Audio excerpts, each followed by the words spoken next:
Welcome back to the channel, where we dive into the latest and most intense moments in WWE. From shocking betrayals to jaw-dropping matches, tonight's episode has it all. Let's get into it. We kick things off with an explosive confrontation between Rhea Ripley and the Women's World Champion, Liv Morgan. Ripley, confident and ready for a fight, called out Morgan. But the champ had a surprise in store, attacking Ripley from behind and viciously taking out her knee. Is this a new, more dangerous side of Liv Morgan? Next up, American Made, led by Chad Gable, squared off against Alpha Academy in a heated six-person mixed tag team match. Maxine Dupree showed incredible athleticism, flying through the air and taking out the competition at ringside. But it wasn't enough to keep down the Creed brothers.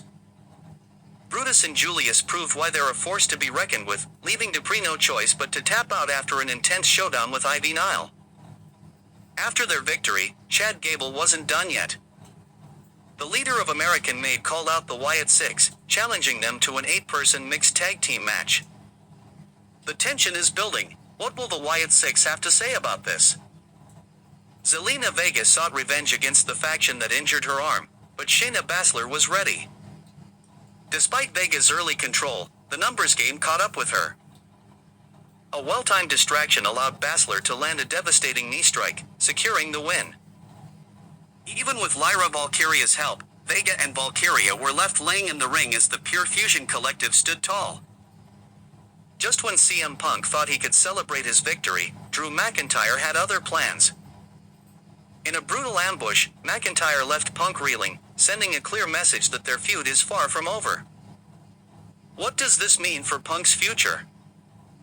Ilja Dragunov took a huge step towards the Intercontinental Title, surviving a chaotic triple threat match against Dragon Lee and Dominic Mysterio. Despite Carlito's interference on Mysterio's behalf, Damian Priest evened the odds, allowing Dragunov to nail the Torpedo Moscow for the win. Now, Dragunov has his sights set on Braun Breaker. In the aftermath of losing their WWE Women's Tag Team titles, the Unholy Union faced off against Damage Control for an 0-1 contender's spot. Kairi Sane's high-flying move was foiled by Isla Dawn, who used Bianca Belair as a shield. A frustrated Jade Cargill laid out Sane, giving the Unholy Union the opening they needed to claim victory and a shot at redemption. After his hard-fought win over Randy Orton at WWE Bash in Berlin, World Heavyweight Champion Gunther was ready to celebrate.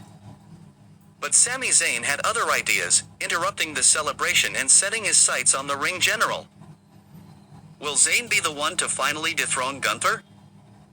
In a hard-hitting bout, Sheamus and Ludwig Kaiser battled it out, with Braun Strowman and Pete Dunne adding to the chaos. Just when it looked like Kaiser had the upper hand, Strowman came back from the brink, nailing Kaiser with a running powerslam to secure his spot in next week's fatal four-way match. The monster among monsters isn't done yet. To close out the night, Damian Priest teamed up with Jey Uso to take on World Tag Team Champions Finn Bálor and JD McDonagh. The action was intense, but it was Rhea Ripley's shocking return that stole the spotlight. Feigning injury, Ripley attacked Liv Morgan, sparking a fire in Priest and USO, who secured the win with a razor's edge and an USO splash. This feud is far from over. That's all for tonight, folks. Don't forget to like, comment, and subscribe Wrestling Era for more in-depth WWE coverage. What match or moment had you on the edge of your seat? Let us know in the comments below. And as always, catch all the action on Peacock.